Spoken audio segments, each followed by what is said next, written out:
মোৰ নাম Musahid Ahmed Assam registered pharmacist union Alpur central কমিটিৰ প্ৰেচিডেণ্ট হয়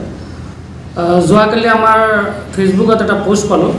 আৰপা নামৰ সংগঠন এটাৰ ফালৰ পৰা এটা পোষ্ট দিছে যেহেতু আসাম ফাৰ্মাচী কাউন্সিলত যোৱা 2 বছৰ ধৰি ৰেজিষ্ট্ৰেশ্যন বন্ধ হৈ আছে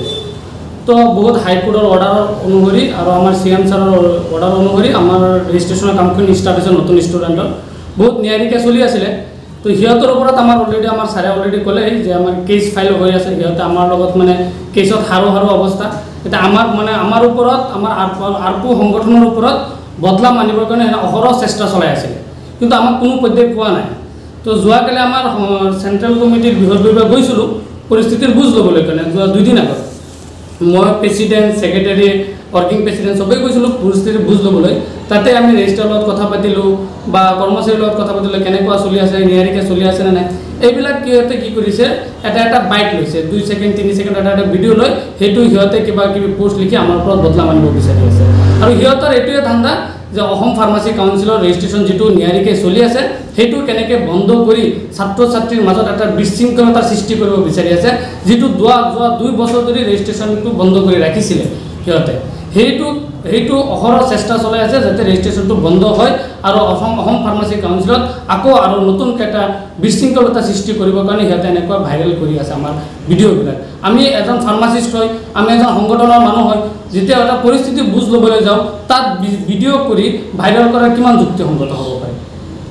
কেতিয়াও এইটো হ'ব নোৱাৰে আমি এজন ফাৰ্মাচিষ্ট হয় ফাৰ্মাচী কাউন্সিলত আমি যাব পাৰিম আমি পৰিস্থিতিৰ বুজ ল'ব পাৰিম সিহঁতে সোমাব নোৱাৰে এইটো সিহঁতৰ পাৰ্চনেল কথা সেইটো আমি ক'বলৈ নাযাওঁ সিহঁতৰ ওপৰত অলৰেডি মহামান্য আদালতত কেছ ৰুজু হৈছে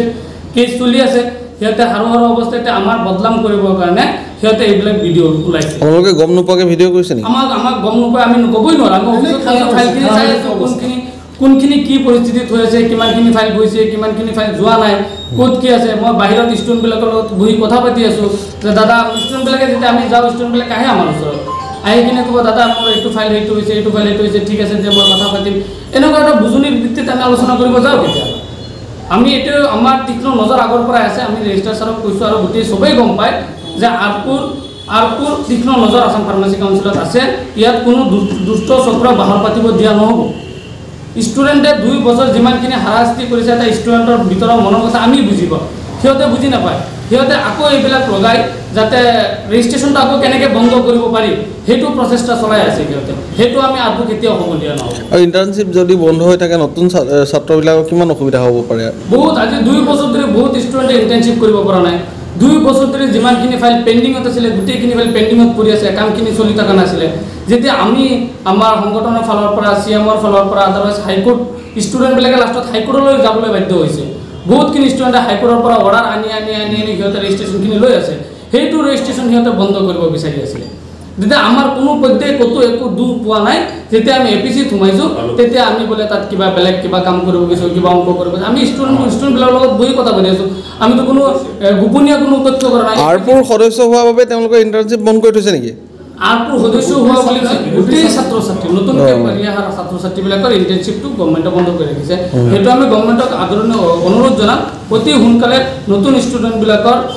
ইণ্টাৰ্ণশ্বিপটো খুলি সিহঁতে যিটো পাছ আউট কৰি আহিছে ইণ্টাৰ্ণশ্বিপটো খুলি সিহঁতৰ যিটো কমপ্লিট কৰি ৰেজিষ্ট্ৰেশ্যন পোৱাৰ ব্যৱস্থাটো কৰি দিব লাগে আৰু ইহঁতৰ যিটো চক্ৰ আমাৰ যিটো ভিডিঅ' কিবা বৰ্তমান সামাজিক মাধ্যমত আপোনালোকৰ যি ভিডিঅ' ভাইৰেল কৰিছে ভিডিঅ' ভাইৰেলক লৈ পেলাই কি ক'ব এই ক্ষেত্ৰত ভিডিঅ' ভাইৰেল এইটো টোটেলি ভুৱা আৰু ভিত্তিহীন আমি অফিচত গৈছোঁ অফিচত গোটেই ষ্টুডেণ্টৰ মাজত আমি ৰহি কথা পাতি আছোঁ ইয়াত ভিডিঅ' কৰা কোনো যুক্তিসংগত নহয় কোনো যুক্তিয়ে নাই আমি ষ্টুডেণ্টৰ লগত কথা পাতিব পাৰিম আমি ৰেজিষ্ট্ৰাৰৰ লগত কথা পাতি আছোঁ আমি কৰ্মচাৰীৰ লগত যিমানবিলাক কৰ্মৰত কৰ্মচাৰী আছে চবৰ লগত কথা পাতি পৰিস্থিতিৰ বুজ ল'ব গৈছোঁ সেইটো ভিডিঅ' কৰা কিমান যুক্তিসংগত হ'ব পাৰে ধন্যবাদ নমস্কাৰ মই ডাক্তৰ কে হাছান আসাম ৰেজিষ্টাৰ্ড ফাৰ্মাচিষ্ট ইউনিয়নৰ চেয়াৰমেন লগত আছে আমাৰ আসাম ৰেজিষ্টাৰ্ড ফাৰ্মাচিষ্ট ইউনিয়নৰ প্ৰেচিডেণ্ট মুছাহিদ আহমেদ আৰু আমাৰ Iqbal Hussain organising secretary central committee এইফালে আছে আমাৰ ওচমান গনি Assam registered pharmacist union central committee আজি আমাৰ ইয়াত সংবাদমেল দিয়াৰ এটা বিশেষ উদ্দেশ্য আছে অসম ফাৰ্মাচী কাউন্সিলত বিগত 2 বছৰ ধৰি বিভিন্ন সংগঠনত অলৰেডি প্ৰচাৰ হৈছে দুৰ্নীতিৰ বিষয়ে আমি বাতিল কৰিছিলোঁ আৰু আজি 1.5 বছৰ ধৰি অসম ফাৰ্মাচী কাউন্সিল বিকল হৈ আছিলে আৰু এই বিকল হোৱাৰ আঁৰত কিছুমান দুষ্ট চক্ৰ লাগি আছিলে এইবিলাকক কালপিট বুলি ক'ব লাগিব আমি বহু কষ্ট কৰি বহুত মানে আমাৰ মাননীয় মুখ্যমন্ত্ৰীৰ ওচৰত বিভিন্ন টাইমত আমি হেৰি দি পেলাই অভিযোগনামা দি অসম ফাৰ্মাচী কাউন্সিলখন পুনৰ হেৰি কৰিছোঁ অপেন হৈছে ৰেজিষ্ট্ৰেশ্যন হৈ আছে ধুনীয়াকৈ আৰু আমাৰ অবজাৰ্ভেশ্যনত আছে আৰু অসম ফাৰ্মাচী কাউন্সিলৰ ইলেকশ্যন ৰিগাৰ্ডিং দুটাকৈ গোচৰ আমাৰ হাইকোৰ্টত চলি আছে 1563/2024 আৰু এটা হ'ল 992/2024 দুয়োটা গোচৰে অহা 20 তাৰিখে শুনানিও আছে গতিকে সেই দুটা গোচৰ সন্দৰ্ভত ইয়াতকৈ বিশেষ নকওঁ অসম ফাৰ্মাচী কাউন্সিলৰ দুৰ্নীতিৰ বিষয়ে ক'ব যদি গোটেই দিনতো শেষ নহ'ব আৰু এক শ্ৰেণীৰ ইয়াত কালপিট আছে এই সংগঠনৰ নাম লৈ অসম ফাৰ্মাচী কাউন্সিল ক্ষীৰতিকা হিচাপে ব্যৱহাৰ কৰিব লৈছিলে যাৰ পৰা আমি উঠি কৰি লাগি তেওঁলোকক ইয়াৰ পৰা মানে আঁতৰাই ৰাখিছোঁ আৰু আগলৈও তেওঁলোকক যদি যেতিয়ালৈকে তেওঁলোকে দুৰ্নীতিৰ মানে হেৰি কৰিব মানে শ্লোগান বন্ধ নকৰিব তেওঁলোকৰ এই মানে ব্লু প্ৰিণ্টবিলাক বন্ধ নকৰিব তেতিয়ালৈকে অসম ফাৰ্মাচী কাউন্সিলত তেওঁলোকৰ প্ৰৱেশ নিষিদ্ধ কৰি ৰাখিম এয়া আমাৰ প্ৰতিশ্ৰুতি যোৱাকালি এই ছ'চিয়েল মিডিয়াত কেইটামান পোষ্ট দেখা পালোঁ আমাৰ ল'ৰাবিলাক গৈছিল একচুৱেলি আছাম ফাৰ্মাচী কাউন্সিলৰ পঞ্জীয়ন সুকলমে চলি আছিল নাই তাৰ খবৰ ল'বৰ কাৰণে তাৰে সুযোগ লৈ পেলাই সেই দুষ্ট চক্ৰই তেওঁলোকে কি কৰিলে এওঁলোকৰ 2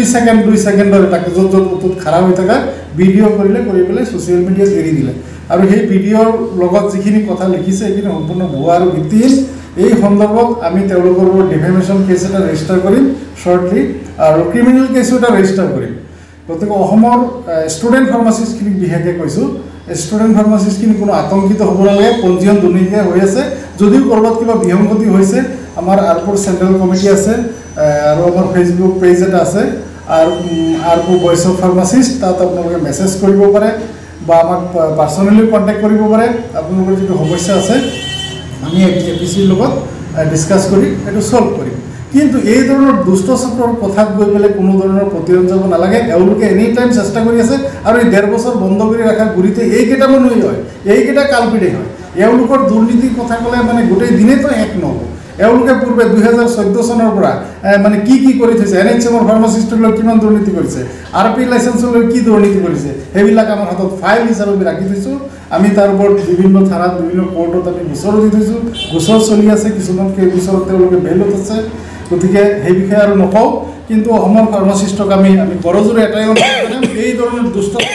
কোনো ধৰণৰ মিছা প্ৰবঞ্চনাৰ আপোনালোকে বলি হ'ব নালাগে আৰু এই ধৰণৰ ব্যক্তিৰ পৰা সদায় যিমান দূৰ পাৰে আঁতৰত থাকক আপোনালোকৰ কিবা অসুবিধা হৈছে ডাইৰেক্ট এপিচিত কণ্টেক্ট কৰক এপিচিৰ ৰেজিষ্টাৰ আছে তেখেতক কণ্টেক্ট কৰক আৰু আমাৰ আৰপুৰ চেণ্ট্ৰেল কমিটিৰ